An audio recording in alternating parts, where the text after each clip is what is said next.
How has your week been? It's been really chill. Like, um, yeah, like it's because it's been so warm here in Michigan. I've been having Mhm. a lot of time to be able to like sit in the garden because the garden is starting to pop off and Mm. listen to books. How your week been? Ooh. First of all, I love a garden. I'm trying to, like, actively right now convince my dad to let me get some plants to put outside on his patio because 'cause I'm Uh-huh. still living with him. But also, what books are you listening to? I just started. Goodness, I was just listening to it right before we got on the call. By Williams. It's his first book. Blood. It's terrible. It's okay, I can never remember what books I'm reading myself, honestly. My It's not memory is easy. horrible. Okay, Blood at the Root. Okay. Okay, I just started Blood at the Root. So far, I'm really enjoying the world building that he's doing because it's very very black, very all of our sayings that our parents used to use, our grandparents used to use, Mhm. hymns that we used to sing. Like it's very very black, and I'm enjoying that.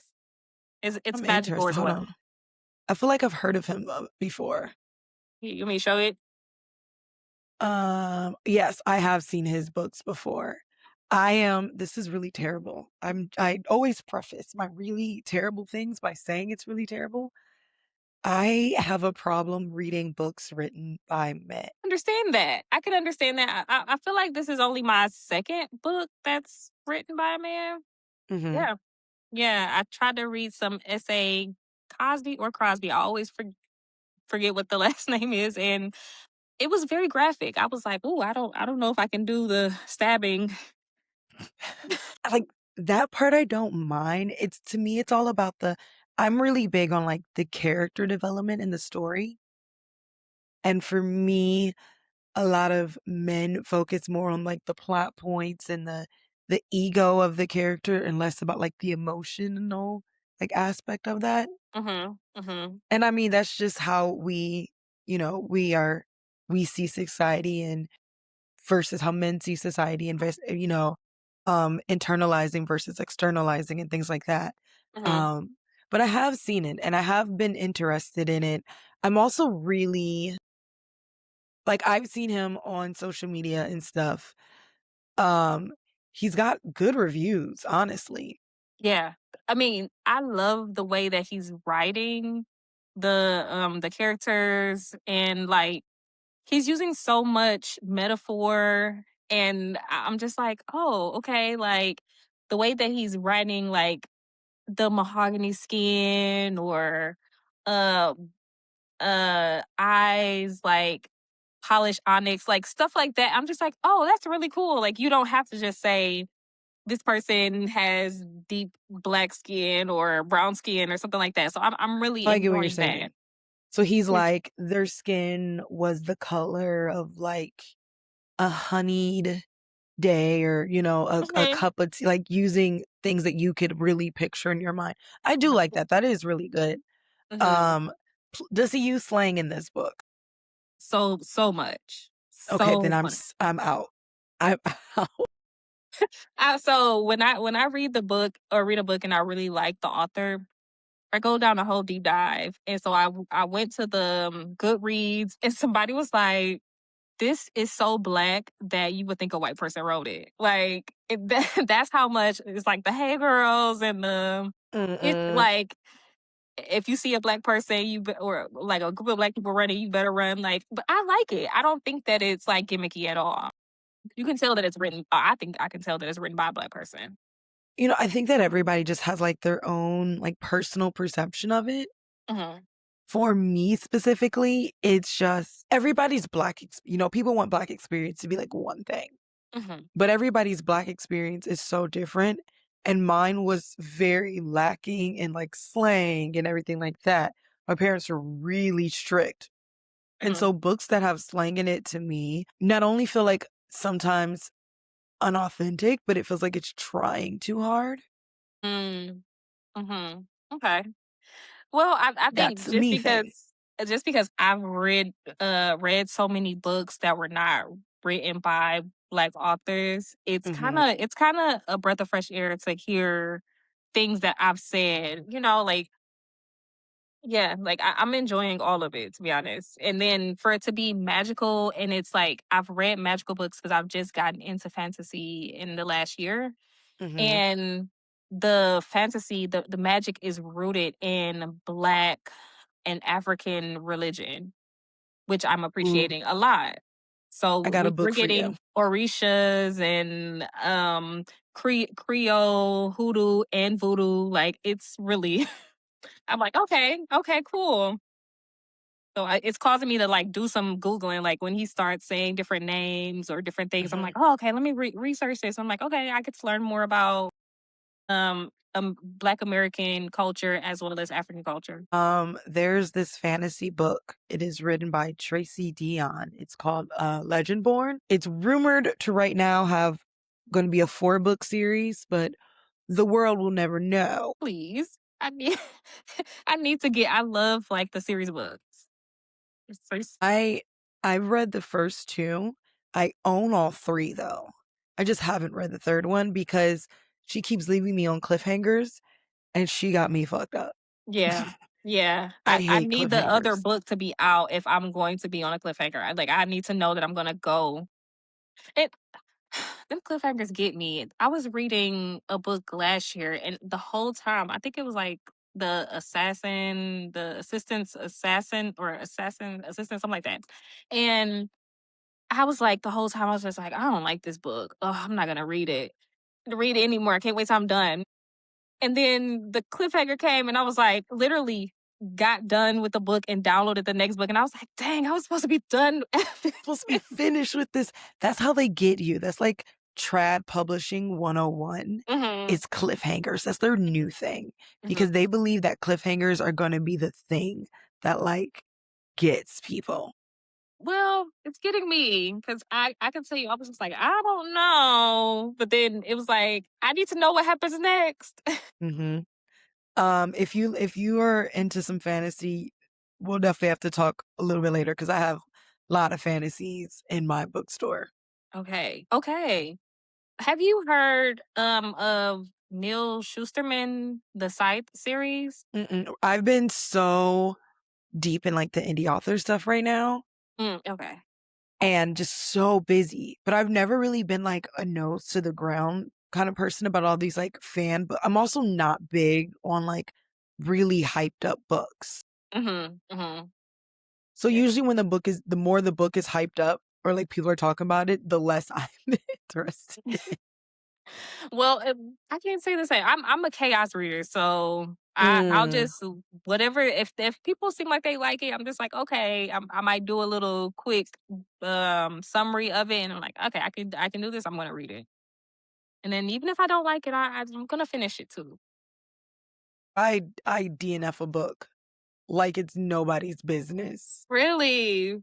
I DNF a book like it is nobody's business. You will not catch me out here struggling with a book anymore. It's Well, only yeah. because like I have so many books to get through that at a certain point it's just like, Hmm. Yeah. Okay. I can't. I don't have time for this because I have all these other options. yeah. And it's just Yeah. I don't That's know how what I you felt want about from the me. Court of Thorns and Roses series. Like I was struggling through that first book, but then the second book ate me. I was like, oh god, and it just kept getting good after that, like better and better. And I just fall in love with the characters. And now over, she got me. She got me. So I don't know. I don't want to give up on a book because at the end I might like it, and then I might be stuck in the series, and they might get. I mean, I used to feel that way all the time, like Mhm. all the time. And then it just became like, I don't know what it was. It just became like too much. Yeah, yeah. Honestly, it was just like too much and I couldn't function like and because I have the indie author bookstore Mhm. and I was reading, I had to review like so many books. Oh, oh. So you that, read like review the books before you put them on your books? That's cool. yeah, That's so that dedication. every book Wow, I can say like, that's why I I like it. keep it so small. I could obviously have a larger, bookstore if I just let anyone who applied to get in. But I really want to read the book. And this isn't like a shot at indie authors. I think Mhm. indie author stories are amazing. But also, I think that it has created this beautiful place where anybody can write a book, Yeah, which is awesome. But also, anybody being able to write a book kind of limits the quality that you get in books sometimes. yeah, Because not everybody has dedicated enough time to fully develop their book. And I'm like an avid reader. I've also studied like I was a film major first. mhm, mhm, So I've studied like film structure, story structure for a very long time. And so mhm, I'm really kind of a stickler for those type of things and mhm. those are things that like fledgling writers they don't really know yet. Yeah. So it doesn't mean that their story isn't good or is bad or whatever. It just means that it hasn't been like Yeah, you need to fleshed take the out enough. time to build the skill. 'Cause Right. um, I don't wanna say I was telling you, but, like, I'm in the process of trying to write my first, like, um, book, like, and it came out of a dream, and I just was like, "Okay, I wanna try it," and Mhm. I'm just, like, putting words down on a paper, and Mhm. I go back and I read it, and I'm just like, "There's this doesn't sound like a book, it almost sounds like an essay." 'Cause all my writing has been, like, for college, so Yeah. I get it, and now that I'm, like, going in and I'm doing more research on what it takes to, like, build characters or build a world, I'm just like, "Oh, okay, like, this is actually a skill, and it does take time, and you're not going to just, just throw up a book in a matter of a few months that's going to be, like, a bestseller," which I'm not trying to do a bestseller, I'm just trying to I just wanna get a good story, I just wanna know what it's like to tell a story. Yeah. And I think that that in itself is beautiful. Even if it's not good, like getting that chance to just be able to be creative. Like some people draw because they're amazing at it, and some people draw just because they like it and they're terrible. Yeah, yeah. And that's legitimately fine. Like whatever you want to do for your creative thing. But with my store, I want it to have some legitimacy to it. And so I read every single book that comes in so that I know. And also so that, it's boutique, one, but also if you come to me and ask me about a book, I can tell you exactly what it's about Okay. and whether you'll like it or not. Okay, so currently, what's your favorite book? My favorite book will probably always be Harry Potter, regardless of what anybody says. Okay. Um, I think that if you study J.K. Rowling's writing, her story structure, Mhm. um, a lot of people criticize her for her character names, but she named her characters so that children could know exactly what their ethnicity was. It Oh. wasn't meant to be racist. It was just meant for people to be able to know what their ethnicity was without getting into describing their skin color, which as we talked about, Mm. can be problematic at Yeah. times. Um, the way that breadcrumbs left in the first book make its way all the way to the last book Mhm. is fascinating. The way that each story is its own story, but still ties into the bigger story. Mhm. That's really hard, Yeah. right? Because the first 3 books that you read, they all are just kind of telling the story of Harry's life, but they're all very individual stories. And it's not till we get to 4, 5, 6, and 7 that it really starts to just fully, enmesh itself. Okay. And I think there's a reason why, regardless of her terrible beliefs, there's a reason why her stories have done so well. Mhm. Mhm. Um, and that so many people could relate to them, whether they liked fantasy or didn't like fantasy. There's been studies shown that if you read Harry Potter as a kid, you're actually more empathetic as a human. Really? Because a lot of what she talked about were things like prejudice and racism and treating people differently based on many different factors. And she merged it in by calling it mudblood, right? And Mhm. Mudblood was just another, like, if you think about the way they reacted to it is the way that we react to the N-word. Yeah. You know Yeah. what I mean? And half blood is another way of saying you're mixed race or whatever. And Mhm. whether that comes from, it could apply to any ethnicity, any race, because she Yeah. didn't make it like a plot point in that sense. She made it more about whether you were magical or not. Yeah. But it was still prejudice based on your blood. Mhm. And so, reminding us that it doesn't matter what type of blood that you have to be Yeah. a good or great person is something that was really important in the story. And if you go back and see it, you can see, like, especially with Hermione, who a lot of people have said is black coded, Mhm. how the things that she goes through, how hard she works to outperform everybody else. There's a lot of Mhm. things that are in that story that are that you could deep dive into. Yeah. I actually will after this. Yeah. I feel like you're educating me so much on it that I was like, "Oh, I haven't I just thought it was like a magical world." And It's wow. It's so, so, so much more than, I mean, even some of the unlikely characters where you have this weird girl, Luna, and everybody's kind of judging her at first, and they call her, Looney Lovegood, and they talk about how, like, strange she is, but she finds her way in this group of friends, and there's so many things in the book that I could go to this forever, but we have to get into the episodes.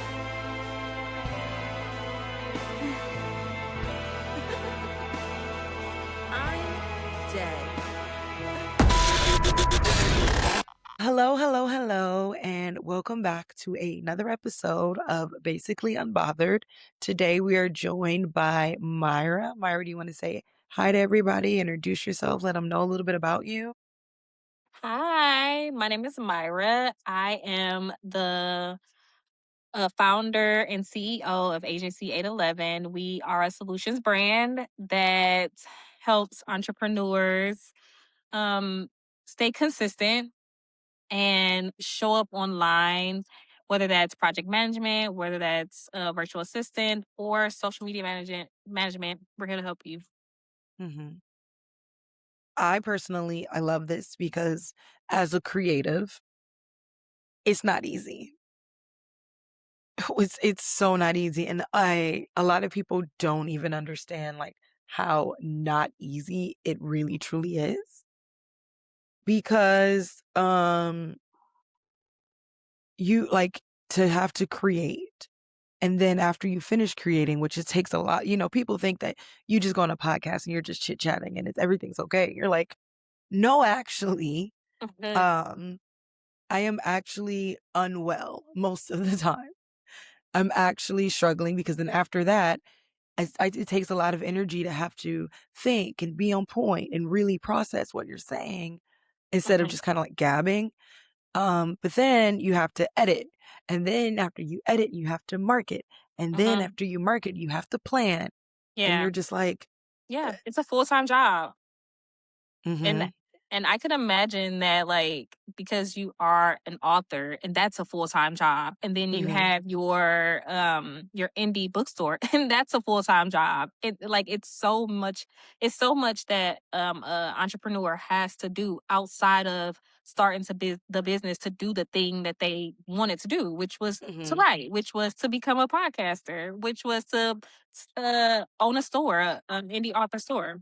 mm-hmm, So Agency 811, we try to help brands do all the stuff that they don't want to do, whether that's creating posts, whether that's editing videos, whether that's coming up with strategies and looking and researching trends. mm-hmm. Like we do so much. And I love that. How did you come up with the name? You just made me shy. Because okay, so my birthday is August 11th. So 8/11. Okay. And I don't know, I've always added my birthday in everything that I do. I just assume that people don't remember other people's birthdays. So I just like, you don't have to remember my birthday. I just put it in stuff. So you can there you go. You have it.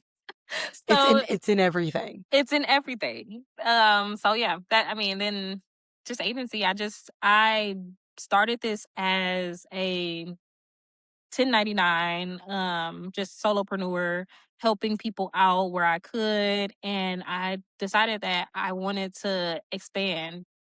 Like, it's cool doing it by yourself, but you don't leave 9 to 5 to create a 9 to 5. I don't think so. My thought process is you're leaving 9 to 5 to create generational wealth. So Mhm. I can provide the service, but the moment I stop providing the service, the money stops. So if I create an agency, I can help other people learn skills. I can help other people become entrepreneurs and yeah, create a cycle that is healthy for both the employee, the employer, and the client. I love that. I'm gonna deep dive a little bit into it. How many employees do you have? Well, at the moment, it's just me. It's yeah. At the moment, it's just me, and occasionally I bring in my niece because that's actually is my target demographic. My hopes is that once I start hiring, I will be hiring from high schoolers just because Mhm. they are the sharpest in terms of um social media, AI, like they're actively learning these things. And then also because I want to teach them how to have their own businesses so that once they go out into the real world, Mhm. they have skills that won't make them have to work at McDonald's and stay stuck at McDonald's or work at a minimum wage job because they don't treat people well in those jobs. No, no. Trust me. Yeah, so I They want to don't. give them as many skills as I possibly can so that they have options because you know I love that though. Like honestly, I love that. Um, ooh, sorry, I have to my blanket always gets like hold on. There we go. Well, I have to have a blanket everywhere I go. I understand. am one of those people who get cold very easily. Everybody's walking around in like t-shirts right now, and I am in a sweater and some shorts. Mm. And I Have you almost checked put your my iron? headphones on.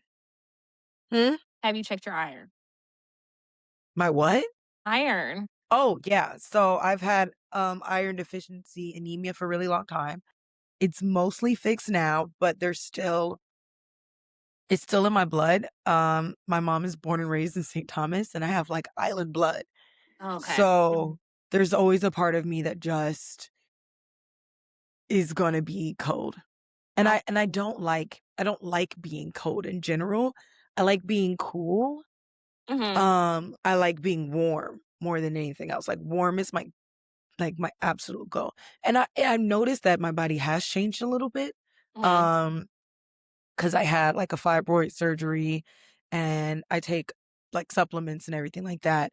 Mhm. Um, but so it's better now, but I'm Yeah. still not a big fan of the chill. And Yeah. everyone's like, "How do you live in Michigan?" And I was like, "How do you?" Touche. Shit's cold. Touche. It's freezing. It is about to be June, and then it's just now getting hot, and it kind of reminds me of like why I don't always want to come back to Michigan because it's like even the summertime is not hot enough. Like I like to be warm, leaning towards hot. So like I said, since it's been warm here, Mhm. I've been out soaking up the sun as much as possible because today is cool. I know, but today I'm happy because I don't mind cool days anymore. Like that's the benefit of me getting like more iron in my system is I don't mind cool days. But it's also I've been I've been like redoing my wardrobe and my like fashion. Mm, Um because I can't wear jeans anymore. okay. Okay. Since my surgery, they press on my stomach and it just is it ends really badly. So all of them are like comfy clothes that Uh-huh. have stretch, Uh-huh. right?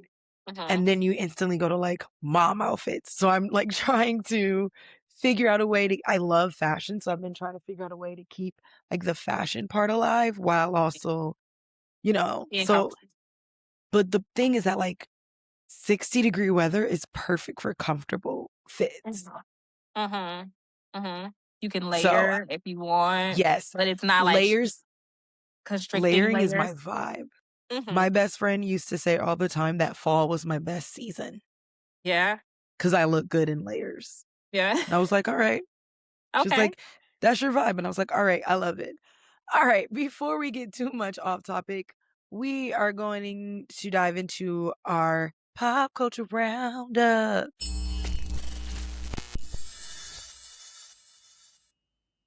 Looking for your next favorite author, your next obsession, or just a room full of people who get it?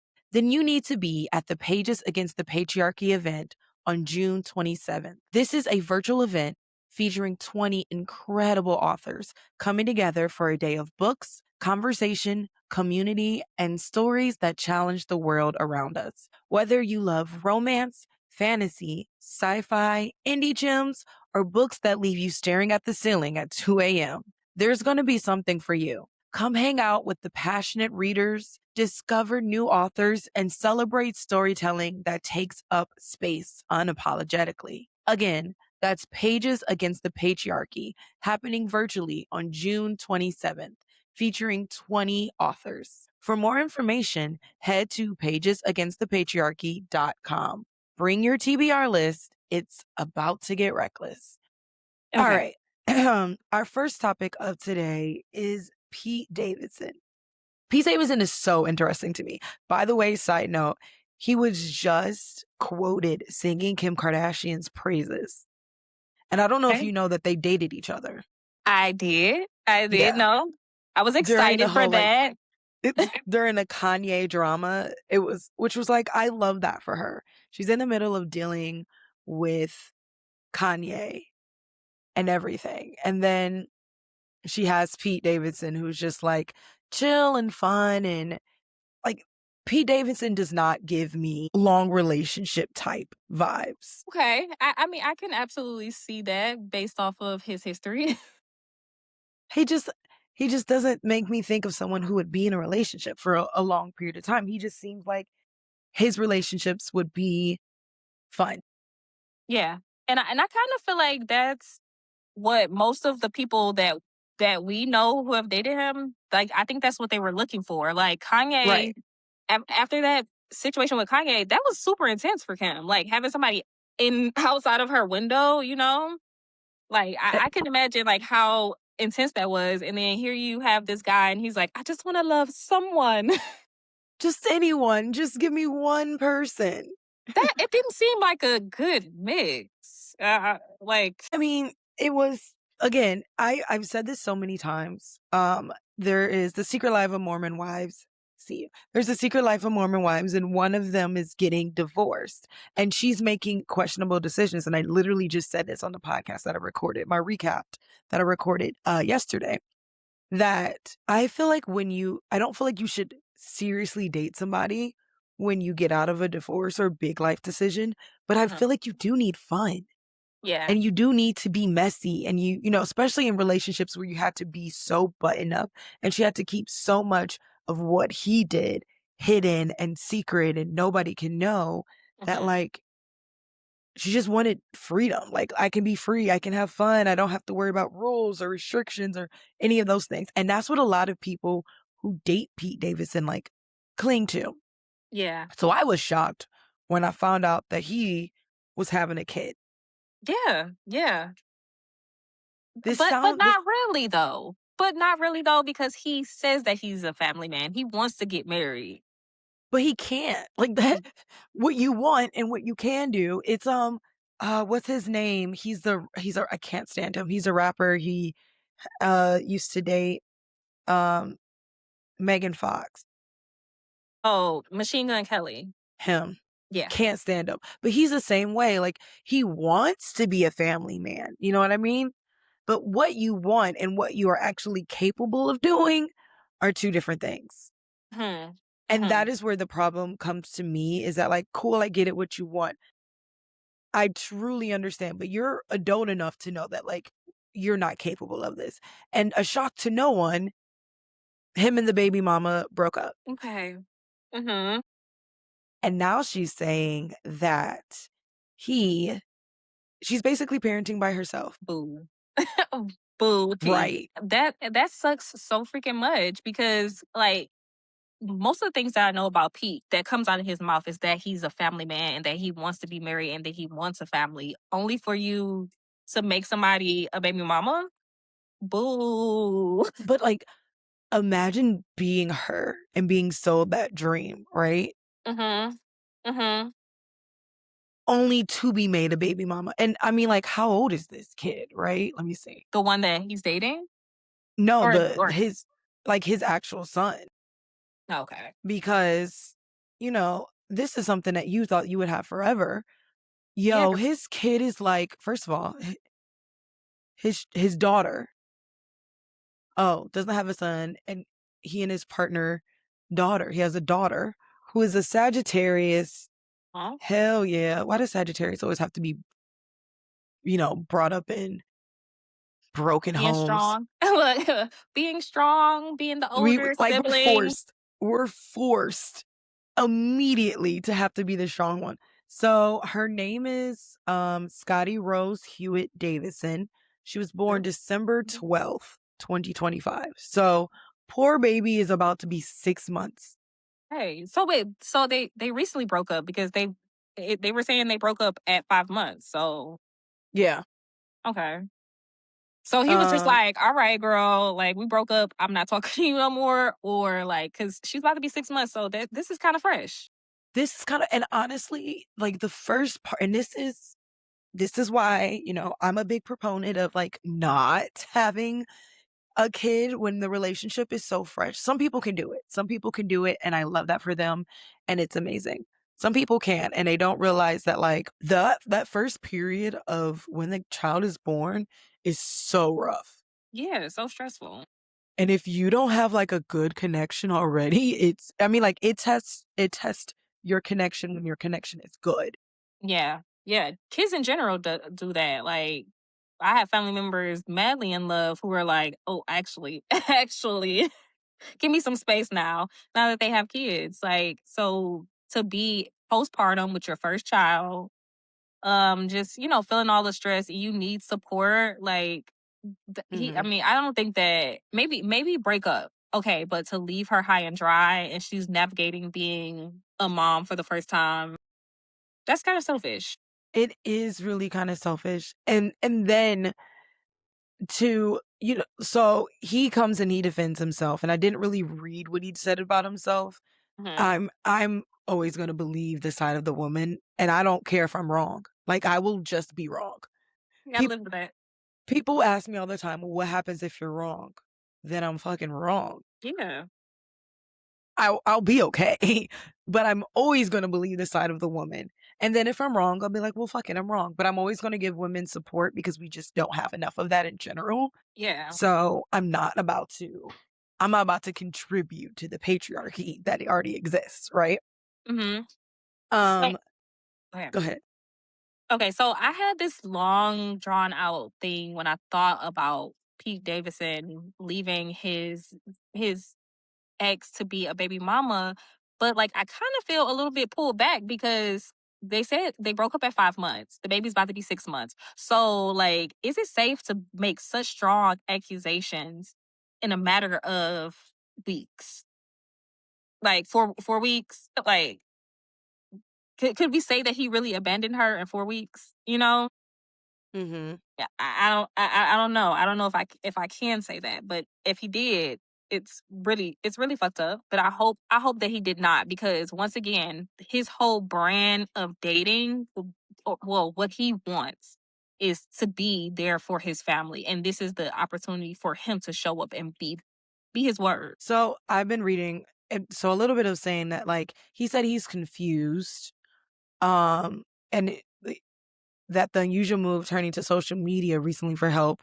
And I guess Hewitt said, "I'm currently trying to find an assistant, mother's helper, nanny type, basically right hand person. Apply here if qualified and serious." I I think that she could feel abandoned by him, and she could feel like she's doing it on her own, and that's valid Mhm. because I think that she didn't plan to be doing this on her own. No. She planned to be doing this.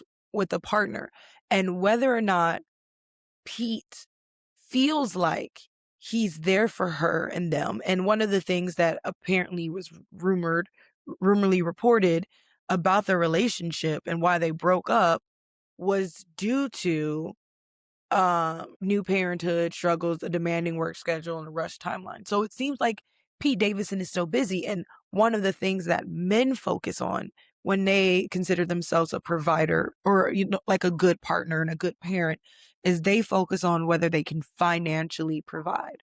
Mhm. And they sometimes lose sight of the day to day. Yeah. Yeah, because they don't have the responsibility, or they're not socialized, even well, whatever. I'm gonna say he was socialized without a father in the home, being close to his mom, so you would think, you would hope, but also maybe not. Yeah. But yeah, he doesn't have that education. And a lot of men don't yet. And it's something that they actually learn oftentimes through going through that with their partner and realizing that their partner needs more than them just to be there financially. Their partner cannot stay at home. Mhm. And for Hewitt, she might just be feeling like, okay, I didn't just look at you like you were a baby daddy and a financial provider, but I looked as we were growing a family and I made plans based on if we're growing a family. And now Mhm. I don't know if I can rely on you or not. Yeah. I'm left at home with this baby. What am I going to do? And you say that you want to financially provide for me now. What happens if that changes? Like, I have to, women, people make fun of women for being like strong, independent women, but we're that Mhm. way because we're put in situations to You have be to be. that way. Yeah. So a little tea that might be hot, might be lukewarm, Well, hold on. Let me get my tea so I can be prepared. but in the video or in the comments of the video where she's saying that she's a single mother, someone is like, I hope it's not financially. And she's like been liking those comments. So it seems as if he's not financially providing as well. So I'm like, is he Lordy, the type these of men. person is he the type of person that is like, okay, I'm here and I'm going to be a father if we're together, but if we're not together, then you're on your own? 'Cause I mean, that's so effed up. is it? I mean, like, it is for sure. But, like, is it something that's so uncommon in this day and age? And Absolutely not. no, no, and not even just this generation. I think older generations, they were like, "Okay, well, if you want me around, I still gotta be getting some of that." And it's like, "What? These are your kids, your blood. What are you talking about?" Look, I cannot make this up. I actually had a guy tell me that the only time that he would pay for food is if we were having sex. Okay, right. So basically you want me to be a prostitute. I didn't sign up for that. I actually signed up for a relationship. And, y you know, women are planners and as much as men like to think that they are, they tend not to be that much. Mhm. And so I just see this as, like, it obviously the way that they view contributing and taking care of their daughter is different, and I think that either side can't be immediately dismissed, but it really has to look at, like, what their values are, and obviously there was a rush timeline, so they didn't have time to really assess what their values were. So, Mhm. that is that's my fill on it. We're gonna get to our next topic, and our next topic is Mandy Moore addresses the Ashley Tisdale drama. So, I'm gonna give you a little background. Okay. So, earlier this year, Ashley Tisdale decided that she wanted to enact war upon America's favorites. Mhm. Favorites. Yeah. And she thought that she was going to come out the victor. She was like, "Oh, okay. I'm going to tell everybody, I'm going to expose these moms for what they are, and then everything's going to be great." And then everyone was like, "Ooh, this landed poorly." But Yeah. basically she made a essay, an article, and she sold it, and it was talking about how her mom group that she had formed during COVID was Mhm. toxic and bullying her. Mhm. And so, immediately the internet sleuths were like, who was in this mom group? So they go back to those photos at the time and they see who she's taking photos with the most. And some of the people were like Megan Trainor and Mandy Moore and Mhm. Hillary Duff. Like some of the most I mean, Megan Trainor can be a little problematic at times, but some of the people who really aren't looked at as like drama people. And so everybody was like, ooh, this is weird. Mhm. Hillary Duff's husband Hillary Duff's husband got like an award on my podcast, like the Petty Award, Yeah. because he trolled the fuck out of her. Mhm. And I loved it because Yeah, I she fucking saw. deserved it. So, but, and he supported like Mandy Moore when she was, going to a thing, and Mandy Moore, Mm, was very appreciative. She's like, this is what friendship is. yeah. Um, And then it got really weird because Ashley Tisdale started hanging out with Hillary Duff's estranged sister. And it was rumored that they're estranged because of some political views. Really? And it was rumored that one of the reasons why people started not talking to Ashley Tisdale or like excluding her was for some of the comments that she made because Hillary Duff's husband was like, you don't know how to read the room. You don't know when you're making people uncomfortable. You don't know when you're being out of touch. Okay, and I can see why you would not wanna be around a person like that. And it's not a mean girl stuff. It's like if we keep telling you like this makes us feel uncomfortable or we don't agree with this and you Mhm. keep trying to sell us on your dream, then guess what? Yeah, you can't come to the party anymore. You have to go This and hang out like with people that you are aligned with. yes. And like people always like to make fun of people. Oh, you don't want to hang around people who don't think like you. And it's like, it's not that at all. It's simply the fact that I'm not going to hang around anyone's energy who doesn't match mine. Yeah, and also, like, life is short. Why the fuck should I? Why should I? Like, quickly, quickly. Like, I mean, Someone tell me why am I doing this? yeah, I mean, it's okay to have someone or to be stretched and to be challenged on problematic thinking, but like in general, like why would I want to be around someone that's completely different that is butting up against things that I don't align with? Yeah, I agree. And so it kind of went to bed, but then recently she did an interview and I'm trying to Mhm. pull that up right now so I can give kind of accurate. But Mandy Moore said that, she wasn't happy about it. And she said it's wild to have anybody talk about your life. And they're in their like Mandy Moore is 42. Yeah. Okay, yeah. Um Okay. and she's like, it's like we both have grown up in this business and had people dissect who we are and the choices we make. But this was something altogether different and decidedly way more upsetting. It just cuts to the core. And she has a point. Like you guys grew up in a Hollywood is a system that already is breaking women down to their core Yeah. and pitting women up against each other. Yeah. Wow. I've said this so much on the podcast. People need to learn when to shut the fuck up. Okay. I yeah. Yeah. They just Yeah. do. Like And shut the fuck up. like why did you have to take it to the internet? Mhm. And I think Like that's the thing everybody's really upset about. to say that people are being catty, but then be catty. Girl, it don't make no sense. How did we Okay, get okay, here? hold up, wait. Before I just completely like beat down on Ashley, I also do want to say that the husband doing what he did, kind of did feed into the fact that the cattiness could be possible. I mean, look, here's my thing. I'm a protective ass person. I'm Hmm. a protective ass person. The quickest way to get me to be petty is to come after somebody I love. Yeah, Especially when I know that the person that I love is not affected problematic. by Yeah. it Hmm. and it hurts them. And, they're not the kind of person to like publicly address it. Hmm. Oh, it's going to be me. I Yeah. tell my mom all the time, who is messing with you? Oh, we going to talk about it. She's like, no, you don't have to. Oh, we will. No, and not that I don't have to. I want to. I've Yeah. literally done one of the most, like, I was so terrified. I addressed like my uncle once. Mm-hmm. And that scared the shit out of me. And it's not like I don't love my uncle. I love my family. I Look, love you're a all of my fire family. sign, darling. We just don't let I stuff am. sweep under the rug. It's like, and what did you No, mean by that, actually?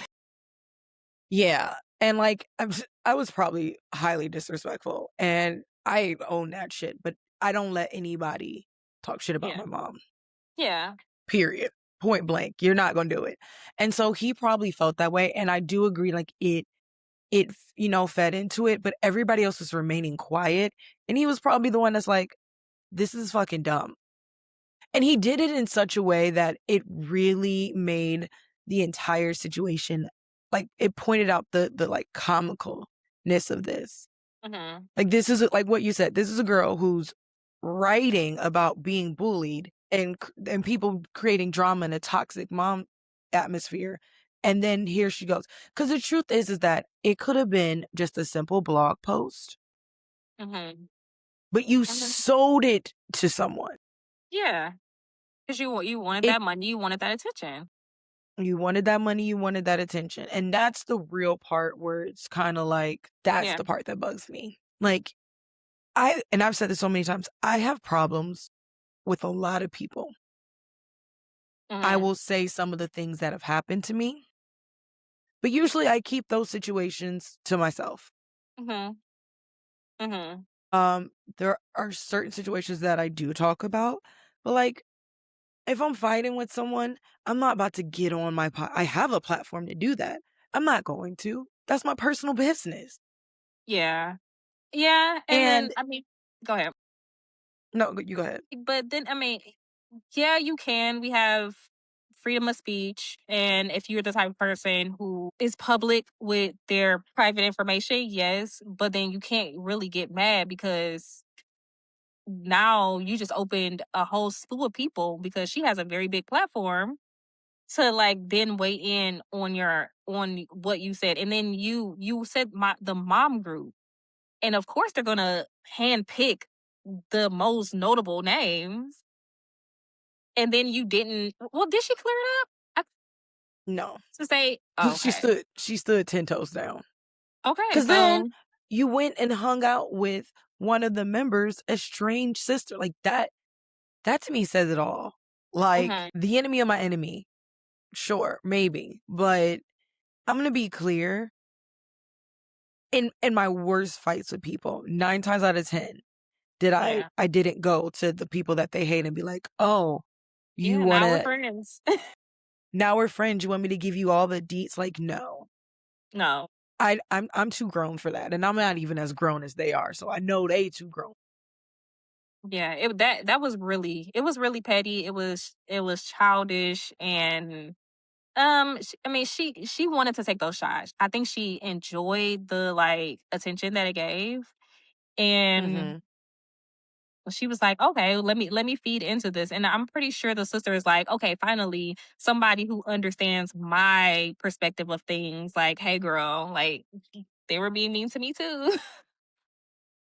So They're being mean to that's me a because I had elitist, racist, potentially thoughts of other people, but, let's all join together and be friends. yeah. I don't know. Yeah. Alright. Our last topic in the pop culture roundup is Queen Latifah. So recently she was on a podcast with Angie Martinez, I believe it was. And Mhm. this was the first time I found this out, so I wish it was shocking to me. Queen Latifah has a partner that is a woman. Mhm. Wait, you didn't know that? No idea. No What? idea. They've been at like award ceremonies, like carpets together. They have a kid. Did you know that? No, I found it out from the clip. And I was like in awe. Like, what do you mean? What? You What are you didn't wait, but talking about? for the longest time, everybody's been like, Latifah's gay. And yeah, well, I will say because I am in the LGBT community. Um, so it was like a big thing for us. It was like finally we felt vindicated. I I live in the outskirts of I'd say the outskirts because Mhm. that's kind of where I feel like I am on the outskirts of the LGBTQ QIA community as well, but like I'm also it's hilarious because I do these pop culture segments and like I have my recapped where I recap things and people must assume that I just spend my days consuming all of this and the truth is absolute I'm way too fucking busy. So like things get go under my radar all the time. Like the only Mhm. things that I like for my pop culture stuff, I'm not just going and being like, "Oh, what did I see today?" I'm literally going on sites to Mhm. find things, to be like, "Oh, this would be great to talk about." I don't know about all of this stuff. And I try not to get super involved in the people like celebrities' lives because I know how they feel about it, Mhm. Mhm. and Except I Ashley don't Tisdale. wanna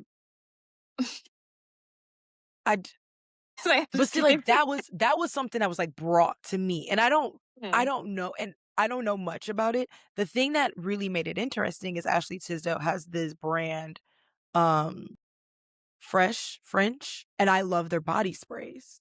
Okay. And so there was a moment where they were talking about that she was, like, a Trump supporter, and I was like, "Oh, I might have to give all these back, and now I gotta find a body spray that I love because I don't I'm very like, I don't right now, I don't know if I'm giving the vibe, but I'm very earthy, like, I'm as a person, I've been Mhm. thinking about this a lot. As a person, as a soul, I'm a fire sign, but as an energy, I'm Yeah. more grounded and earthy, and so I very much love, like, essential oil body sprays, and that's something that's really hard to come by, Mhm. which is why I'm working on making my own. And I did find this really amazing one at the Easter market that I loved so much. And they were, I'm like, I'm using them as a guideline to create my own because theirs was just Mhm. so fantastic. Um, Like, what scents but are we looking forward to? I just knocked down so many things. Hold on. When you have too many things in your office, it's not about like scents. It's more about, I mean, I'm open to so many different scents. It's all about the naturalness of it. Like, I don't like fragrant scents because they smell different. And I ended up using like a fragrant oil instead of an essential oil like Palo Santo, Mhm. and it smells completely different than I thought it would. And that happens so much. Um, but like that's how I got into that's why the Ashley Tisdale and I love like Mandy Moore and I love Hilary Duff. And that's kind of how those things kind of came to be. Yeah. But for the Yeah. most part, no, I'm not in No, no, whatever no. I I see. was saying that typically people they want to keep their business to themselves. I said unless you're Ashley Yeah. Tisdale, then you make a podcast and sell it. I mean, or Yeah. a blog and Right. sell it. And so I agree. Like, so getting to see people who really truly keep their business to themselves and they're a big celebrity, I respect that shit. Like, I don't go deep diving. Um, there's Kale Lowry, she's from like Teen Mom.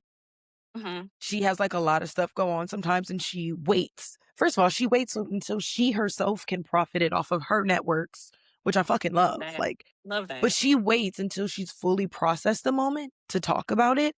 Mhm. And I love that. And, celebrities who don't feel the pressure to just go out there and tell their story or tell their side and they wait. I love that.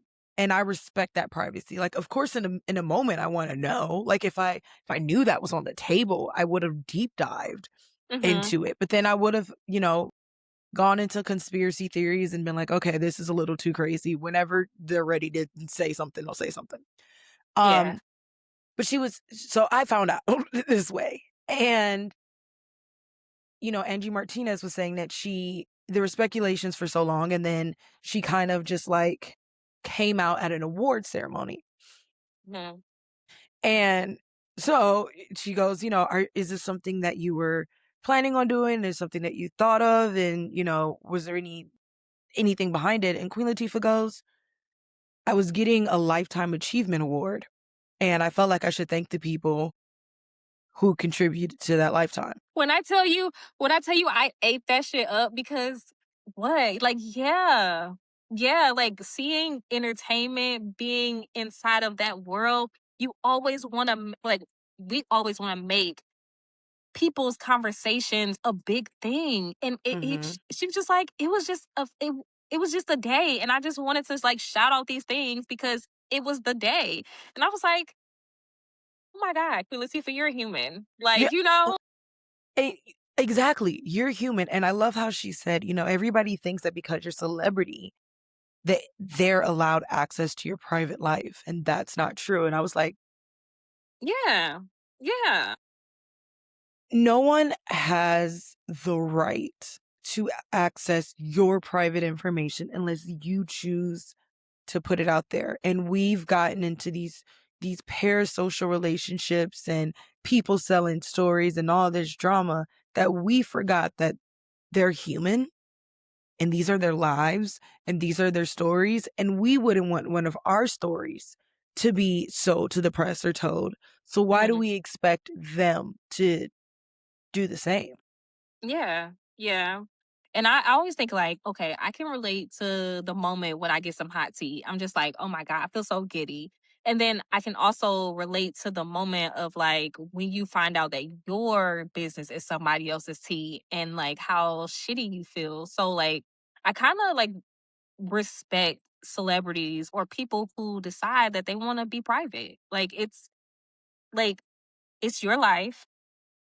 I'll only get a snippet, just like the whole Pete Davidson thing earlier. Like, I promise you, like I had an essay. I was ready. I was like, this motherfucker, like for all of this time, he's been da da da. And then And then when he based gets off it, he's it's only been 4 weeks. So I like the amount of passion that I put behind this man's choices, and it had only been like how can you make a decision?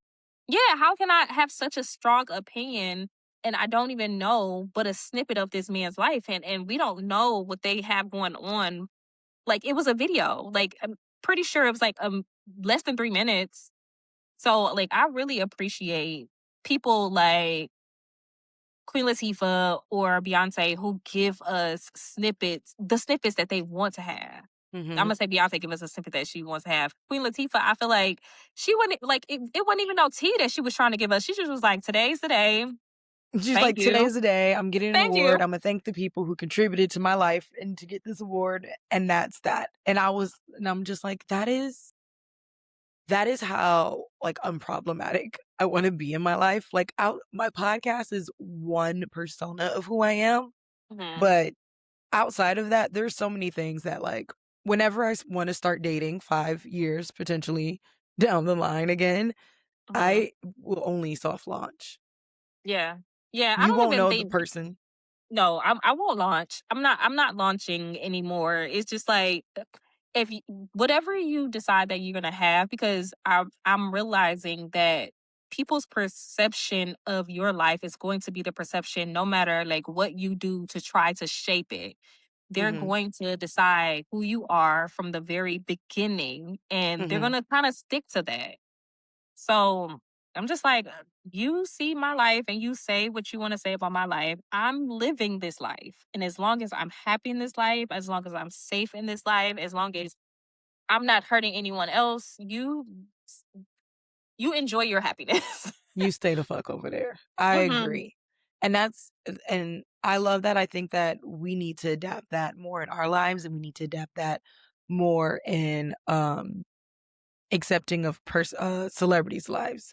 By the way, I was looking, and because Beyonce is so private, literally nothing about her was in pop culture or the media or whatever, and then I open up my phone today and it's like, "Rare sighting of Beyoncé as Jay-Z prepares for his historic concert," and I'm just like, you see, like we're not really chatting about their personal details because and like seeing them is like a cool thing versus yeah, like when you're telling us all about your business, we're like, I want to say like Krishan Rock, like we're looking to see like, girl, what's going on with your baby, like what's going on with your baby daddy, like when you are sharing all of your stuff online. And I kind of miss back in the day, like celebrities, like everything was conspiracy with celebrities. I kind of miss that. I just read an article about them talking about there was a mystery to celebrities that we just don't have now. I miss that. Like and I will tell you that I am chronically curious. Like I love to think or to know what people are doing. Mm. But then you see that. And now you can't spray your favorite body spray because now you know that she's a Trumper. Like, dang it. Now I have to make choices because now I was too fucking nosy. Ugh, ruined everything. Everything's ruined. Um, all right, we're going to hop off our pop culture roundup and get into our little mini segment, which is this one's a new one. It's entitled WDF. What the fuck? What the fuck? Because it can't be what the fuck. It needs to be what the Mhm. fuck.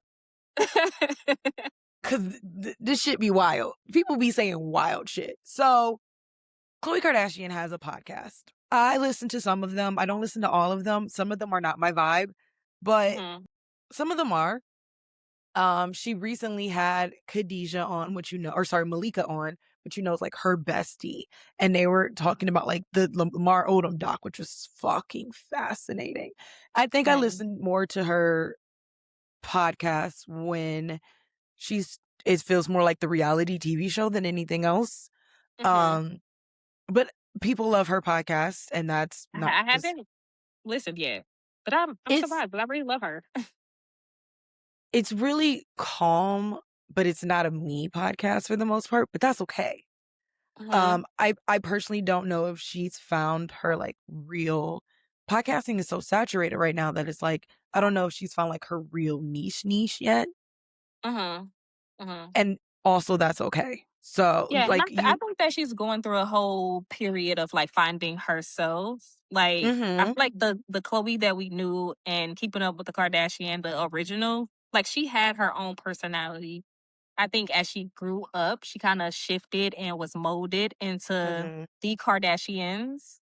Mhm. And, with the baby daddy and all the drama, I think she had to pull back, and Like now she's secure kinda. herself.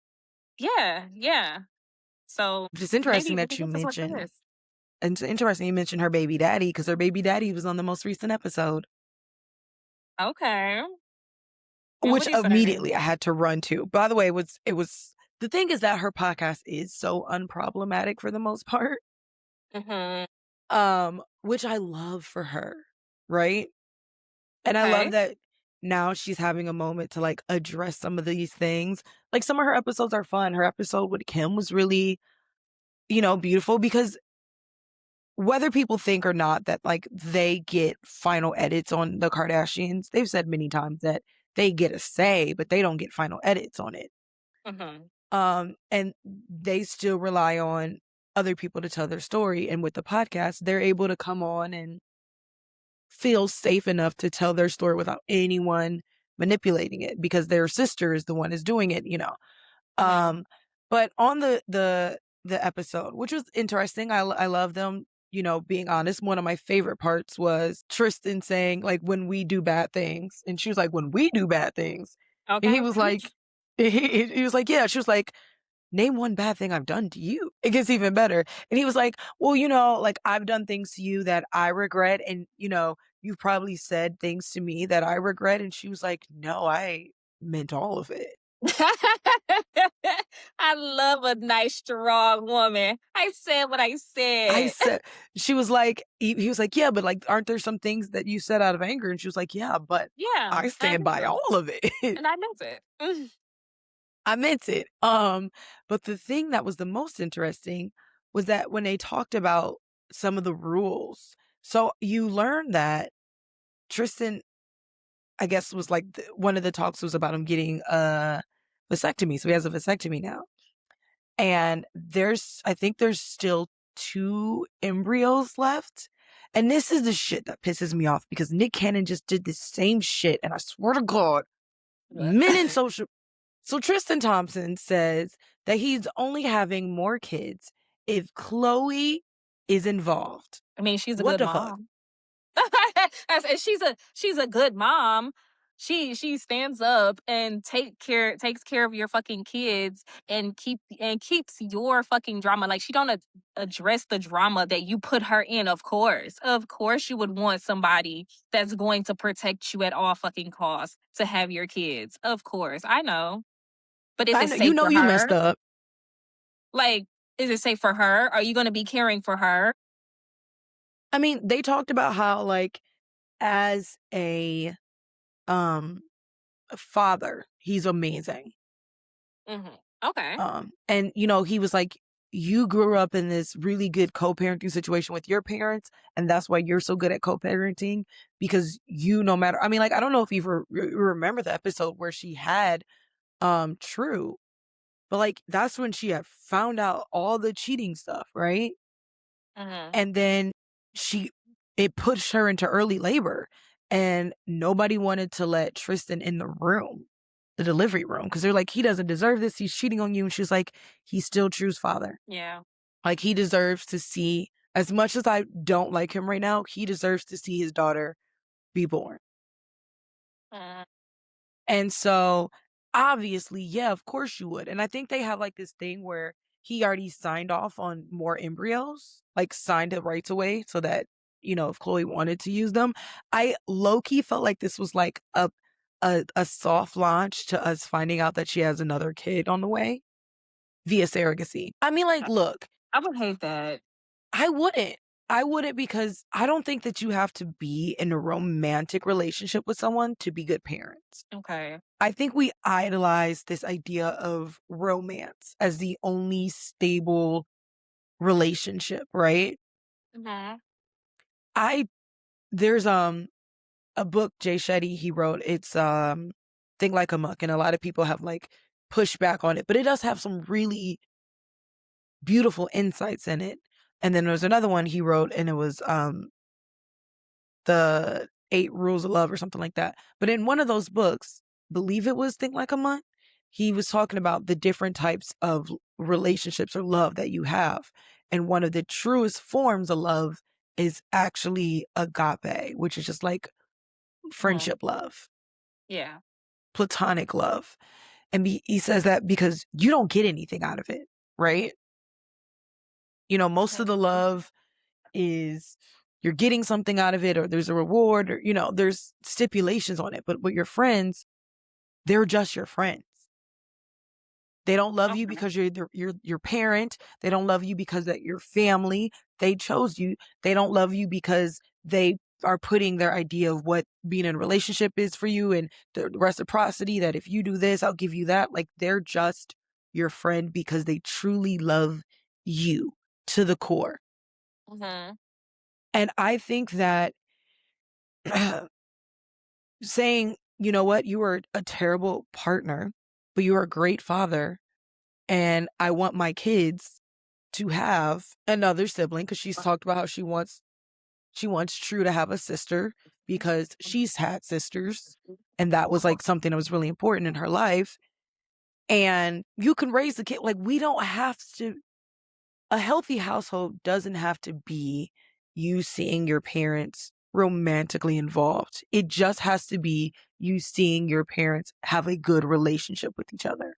Yes. So is she saying that's what it is? Because Yeah. my assumption, okay, cool, you're a good father, meaning that you have a great relationship with your kids. But to have me be involved is like I don't know, like I just not that I want them to romantically be together, but based off of the actions that he has taken in the past, it has shaped the type of person that I see him as. Hmm. Like, like you like close friendships that you were, cheating with or like so, I don't know. I can't I'm okay with the fact that he is a good father, but parenting is a partnership. So are you a good, partner in that for her? Are you safe for her as well, or are you just good for those kids? I think that they talked about how they're like friends now. I don't know if you know that like he has a special needs brother and Hmm. she helps tremendously in like that's her family too. Like she helps tremendously in getting him care and support and everything like that. And they talked about that a little bit on the podcast. But I've always been like I was in a relationship for 8 years with a liar and a cheater. Hmm. And I've Sorry. always said I think that he was a great friend. I think he was a terrible partner Mhm. because as a friend, you get to see somebody at their lowest, but their lowest doesn't always affect you. And their stupid decisions don't always affect you. And some of their unhealed parts don't always affect you, right? Okay. Yeah. And you're removed from it because again, I don't have this feeling of like we're supposed to be going through this together. Why are we not talking about it? It's a betrayal. That's different. Um, for my situation, I think that my boyfriend at that time, um, I think there was a lot that I know there was a lot that he went through. And I know that when something significant happened in his life, our relationship changed and our relationship never went back to what it was before that. And but he was still a good friend. And when I found out that my mom had breast cancer, he flew down here or up Mhm. here technically to be here for me. Like he is truly a good friend. I think that he could be a good person. I don't think he can be a good partner. And that was just in the past. I don't know what he could be now. Okay. So I guess I always like have a hard time trying to separate like, okay, if he's a good friend, what was lacking in the partnership that couldn't work? Because if he like because I think of friendship or a partner is just a friend that you have sex with, right? I mean, romantic love is different, right? Romantic love comes with an immediate fear. Yes. You are Yes. putting a different part of yourself into this person. Mhm. And you are sometimes opening up in a way that's different that you feel like if someone betrayed you. And I mean the same thing could happen in friendships, and I guess it's all about how we frame it, and we don't treat friendship breakups the way we treat real breakups, and we need to more. But it's Yeah. more about like there's always like this fear of being accepted by your partner or this fear of being betrayed by your partner. And Okay. I think that that fear and a lot of it is also mirrored in how we see our parents, right? Mhm. And how they showed romantic love, which our parents don't have to show romantic love with each other, but just romantic love in general that Mhm. affects the way that we treat romantic love. And so for me, I just see it as like romantic love to me is one of the most insecure loves. Very few Yeah. That's times, and right. I'm not saying that you can't have a secured love. There are a lot of people who do. There are a lot of Mhm. people who don't. And Mhm. simply because they've never been mirrored secure love. Um, I see attachment issues. So there attachment issues, you have like a secured, you have anxious, you have avoidant, and then you have anxious avoidant. Yes. Um, and I see more of those flare up in relationships than I do in friendships. Now they show in Yes. friendships still, Yeah. but they flare up more in relationships. And I don't have the study about like the body chemistry that's different about, romantic love and how it affects your brain differently. But I would say that it's so fearful Mhm. um that people react and respond differently and people mirror differently. You can see your parents have great friendships throughout the time, but you may never see your parents have great relationships. Mhm. And that doesn't make you a bad person per se. That just made you bad at relationships.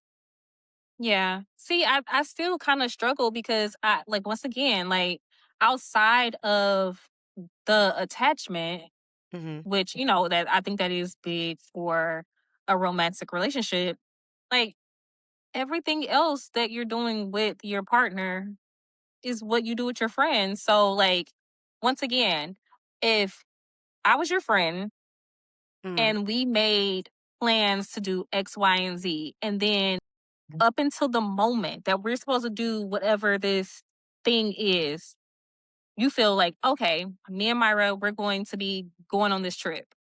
In the moment that you're about to get on the plane, you find out that I'm no longer getting on the plane. Mhm. Would you want to go to more trips with me? No. But here's Even interest. though on the other side of the like, maybe we have gone on a trip and I'm the best time on the trip.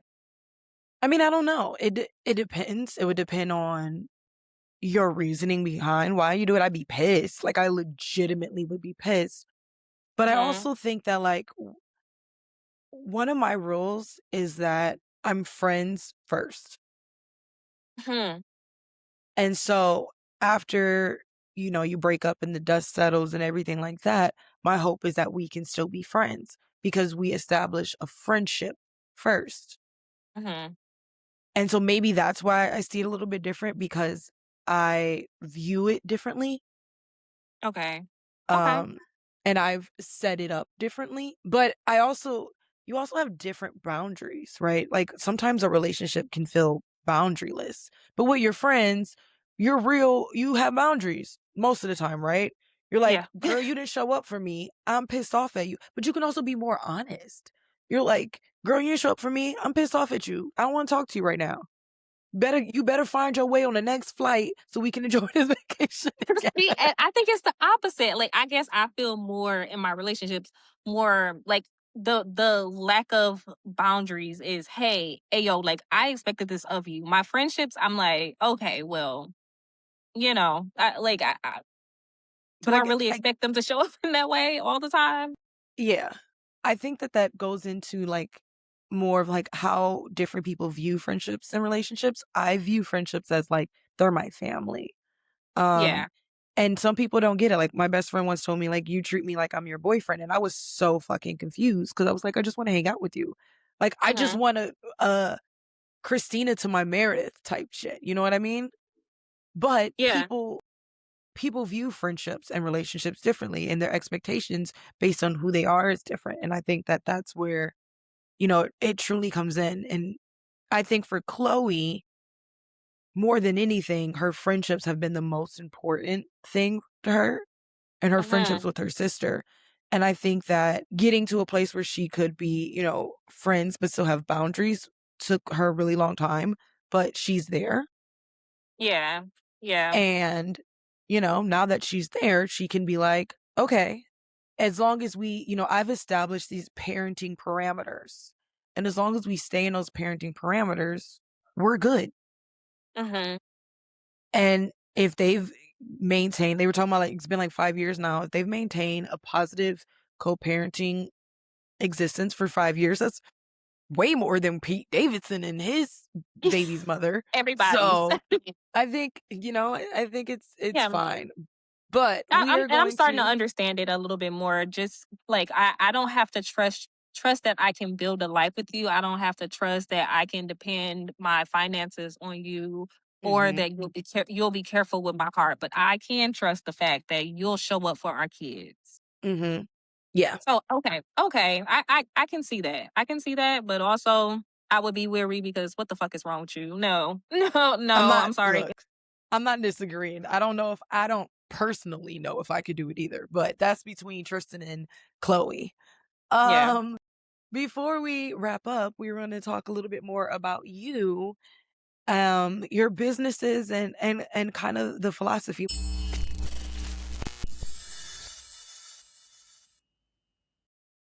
Quick pause, because if you love dark stories that don't flinch, Olympic War isn't a soft love story. It's violent, it's chosen, and it costs everything. Through war, betrayal, and survival, Moonstone fights for devotion that refuses to die. This is a Black, multicultural dystopian series about power, sacrifice, and what rises from the ashes. Olympic War and Phoenix War. Read them wherever books are sold. When we had, like, our pre-podcast interview, you said something that was so interesting, and you said that you think that everybody should have side hustles. Yes. Yes. So And multiple streams of income mhm, is mainly what I believe. I believe once again, I think that podcasts, as you see, all of our celebrity friends, all of our the celebrities, they have podcasts. At some point, they have a book. At mhm, some point, they make music. Or mhm, they have TV show like different forms of outlets that you can get residual incomes from mhm, is what I think I was well what I know I'm trying to say. I'm not disagreeing with you. I think that when people hear side hustle, sometimes they're like, "Ugh, hustle culture, blah blah blah blah blah."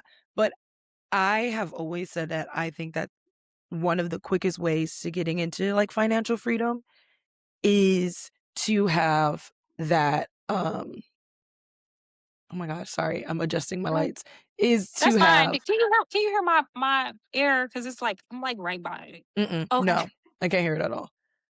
Is to have a place where you can have multiple streams of income is just the new norm.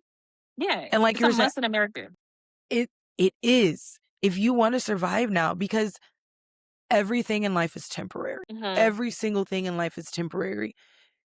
One, but two, why do you have to stick to one thing in your life? Like, why Hmm. do you have to limit yourself to only doing one thing? Yeah. I feel like because I mean, we were raised like our parents, they were able to get a job and they were able to retire in that job. Mhm. We don't have that privilege. We at most a year to 5 years if we're lucky in a job. And in between there, we're lucky to like automatically be able to go into the next job. So, Yeah. like, I think that building something, for example, like a book that you can, like, your job is just to market it because it's done. Once it's done, it's done. Or a podcast, because you get to build a brand. People get to know your personality. They get to understand what you are all about. Also, it's your platform, so you get to control the The narrative, narrative. and then also what the sponsors that you work with. Mhm. Um, yeah, and I I'm just like music. Go ahead. Go ahead. no, I just think that like I am so like my mom always makes fun of me because I have ADHD, right? And so she's just like, so you just hop on a new idea. And I'm like, yeah. And she's like, so what happens when that idea ends? It ends. Yeah. It either lasts or it ends. Like Hmm. putting this and I used to do that. And the more that I lean into my ADHD and more of who I am at my core, the more I understand it, it's just like there's nothing bad to it. It just ends. It's okay for Yeah. something to end. It's okay. You know, what's his name? James Corden did his night show. And then Hmm. he wasn't pushed out. The network loved him. He was Hmm. just simply like, it's time for this to end and it's time for me to move on to something next. Me and my mom just finished watching Project Runway. And one of the contestants that made it really, really far up to the like final three, right? Hmm. Um, she was like, I'm an architect, but I also really wanted to do fashion design. So now I'm gonna do fashion design. Me and my mom looked her up. She became a champion archer. I love And that. and I A do full too. life. Like why not? You know? Yeah. Why do Some of we the have people that to I go oh, ahead? some of the people that I look up to, Tiana Taylor, Pharrell Williams, like are people who are not niched. They want to explore life and they want to explore life to the fullest. And I think that right now we are in the most perfect time to be able to explore and to touch so many things because we have the internet, because we have AI. We can say, "Hey, I want to learn how to write a song." Mhm. And my favorite artist is X, Y, and Z. Can you Gemini, ChatGPT, give me a structure or a pathway to study this person so that I can understand their artistry. Mhm. So we have so many tools at our hands that we can be able to touch so many things and allow our life to be full. And that's the like there's again with the Jay Shetty book, he talks about the many areas that you have to check off in your life and that we think that like one or two things are the things that fulfill our life, but it's so many. But you're right, like your life is more full when you don't limit yourself to one thing. And also your pockets can be more full if you don't limit yourself to one thing. Yeah. And if And you learn the beautiful skill of marketing, like that can take you so far because everything that you touch. Hey, I have these earrings. I see that you really like earrings. You're very earthy. These are earth tones. It's made with a stone. Like as long as you can understand that what I have, someone else would like, and you know how to get it to the person that would like it, you'll be able to make money. Yeah. Yeah, I agree. And I think that we just need to get there. And even if you're not good at marketing, then you find someone who Who's is good at good at marketing? marketing, and then you can still do your projects. Like my mom thinks I'm great at marketing. I don't know. Mm-hmm. Mm-hmm. But I'm also the hardest on myself. So Yeah. I don't know. Well, But look, you don't once again, if you show up, your audience will tell you what you're good at and what they like and what they don't like. I can't even say what you're good at because ultimately it is what they like. yeah, which is the hardest part because it's having to keep your authenticity while also trying to market to a network or a niche is hard. It is. It is. I was just watching a podcast. Kiki Palmer and Keith Lee just did a podcast, Mhm, and he was like drilling down, and also Kiki was too. And she has many years of being in the entertainment industry. mhm, Be authentic to who you are. If you know Kiki, like you would think as long as she has been in entertainment, she would be more refined, more like, but she's her. She's her. And but we know her for that. People like be yourself and let the people who want you come to you. mhm, Don't think that you need to be this polished and able to sell to everybody because then you lose your authenticity. You become a model at that point. Which I mean, cool if you want to be a model and you want to be brandless, that's cool. But you want people to come and you want people to accept you for who you are and to buy into what you are. You show up as you are. mhm. I don't disagree with that take at all. I completely agree. And, I had a conversation a while back about Cardi B and how Cardi B can sell you anything Mhm. because you know what she's selling, you know who she is, and you know she's only going to sell you something that That's she nice. 100% believes in. And she has this realness to her, like when it's in a sea of celebrities, she has this realness to her, and celebrities are doing side hustles. Cardi B, she did a collab with Fashion Nova for a really long time because she was like, Mhm. why am I going to spend all my money on expensive clothes when I could just get them here? Mhm. Mhm. And she's starting a stream, and a lot of we think that this concept is like hustle culture. A lot of celebrities, like you said, are doing this now. Yeah. Yeah, and if you remove the idea that it's like it's hustle or like and place it as these are just things that I'm going to explore. It gives me a platform. I will always say that if you're going to choose something that you can platform yourself. Like you Hmm. people can know your name, people can know your face, people can know your brand, and then after that you start selling, Hmm. then you can sell anything. You can sell anything because they understand who you are and they understand what you're about. One And of my big social media um marketing techniques is that one of my big social media marketing techniques is to be personable. So I yes. don't talk about my books as much as everybody else does. A lot of authors will just solely make posts about their books, and for some of them it works, right? I Mhm. realized really early on that didn't work for me. Also, I'm too opinionated to shut my mouth sometimes, so Mhm. but I realized that, like, for me, even if it's not there yet, the long-term goal is to be personable and not like I'm trying to be. I'm just who I am, and I'll find the people who find me, and they'll find my books. But when people buy into things, they buy into you. It is Yes. now, I really wanna take Kim Kardashian's masterclass so, so, so, so bad.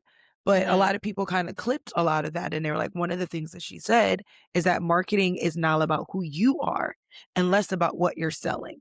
And that Yeah. doesn't mean that your product doesn't have to be immaculate, because trust me, when you get that rush, you best be sure your product is immaculate. Mhm. But it also means that, I love Ariana Grande's makeup line.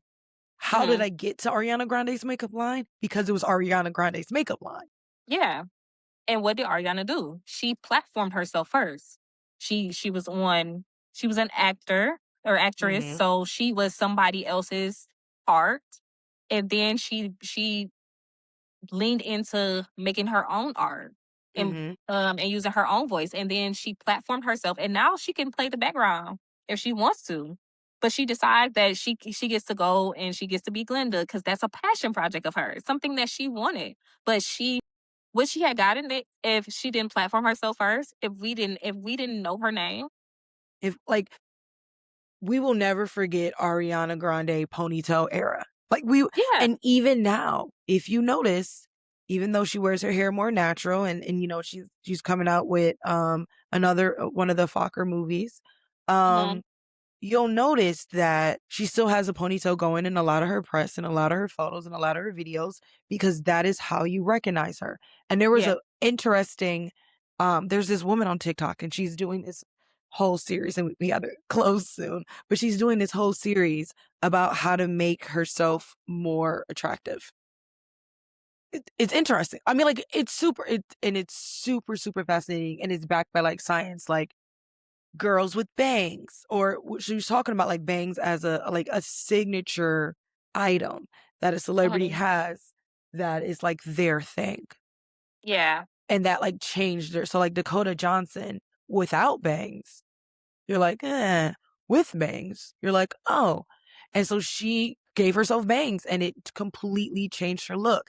I've been thinking about Mhm. the same thing. I've been thinking about cutting a little shoop, shoop right Mhm. here Yeah. and starting to have the thing like for a long time I thought my long hair was going to be my thing, but I cut all my long hair off and actually I'm so much happier Mhm. without it. But you are marketing yourself and you have to figure out a way that you can be authentically yourself, Yeah. but to a So you don't have point to you have constantly to, put it on.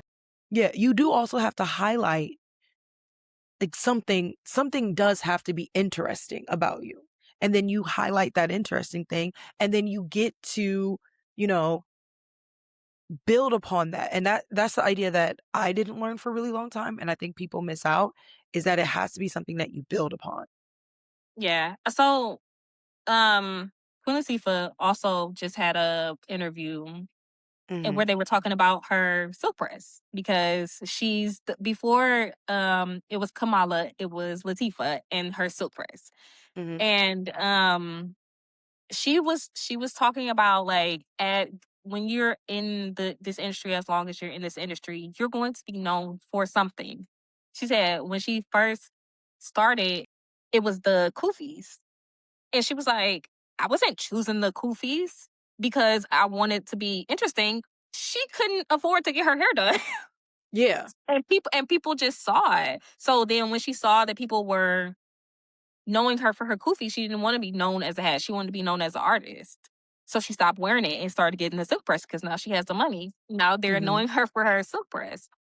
yeah, So I think yes, be interesting, but also like just I really think be authentic. I think we know Rihanna, we know Latifah. We show up in your artistry and be the art. mhm, And just put the art in front of people.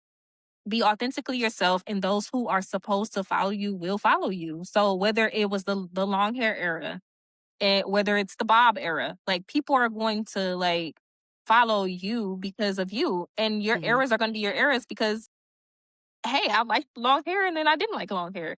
Now I feel a little edgy and I want to do my eyebrows. Like those things are going to follow you. But once again, the biggest thing is to put yourself in front of the people and yeah, allow your people to follow you. And uh, my last thing on this is I think about like the Bible if you are into the Bible. If not, but like in Matthew Jesus was doing his little parable things, mhm, and like he was just like chilling, and people came and surrounded him, and he started like talking in parables, and his friends was like, "What? Why did you talk like that? Like we don't even talk like that to us." And he was yeah, like, "Because those who get it, and those who don't. It is how I interpret it. So like, you don't have to be palatable to everybody. mhm, You be." who you are and you show up, because once again, once you start putting on masks, people are not going to love you without your that's a lie. That's a lie. People are going to expect that mask, and you're going to have to do the work to show up and be brave without the mask. And you And can then just show up authentic. yeah, and you can't keep your mask on forever. No. We are coming to our close. Let everybody know. First of all, I loved having this conversation with you. You are welcome back to the podcast whenever you want. Thank you. Um, I but I have so many notes that we didn't even get to, and I was like, "Ugh, I was so time, shy." no, time goes by so quick on a podcast, like you don't even realize it. Yeah. Yeah, and Um, I'm a chatty Cathy. I can yap, but like once I get like out of my out of my fear. yeah. But let everybody know where they can follow you, they can support you, and if they want to have you be their new, social media marketer, influencer, marketing, whatever they need, how can they find all this out? Okay, so for my personal brand, I am Bali 811. That's BOLLY 811 on all social media sites. You can catch me doing fashion, hot takes, travel content. And then as for my business, if you are a busy entrepreneur who wants to show up consistently in your business, or you have an idea that you're ready to um bring to reality, but you don't know where to start, you can Mhm. reach me at Agency 811 on all social medias. My website is Agency 811. Yeah, and I would love to support you and help you start living in your dream. Okay. Well, thank you so much for being on the podcast. I really appreciate it. And like I said, you are welcome anytime. Hey, I would love to come back. All right. And I mean it. I've actually been like thinking about sending like messages to all the people I've done a podcast before. Like, y'all got new topics? Let's talk again. But until then, thank you guys so much for listening to Basically Unbothered. And we will see you next time. Bye. Later. Gabby Gabs Podcast.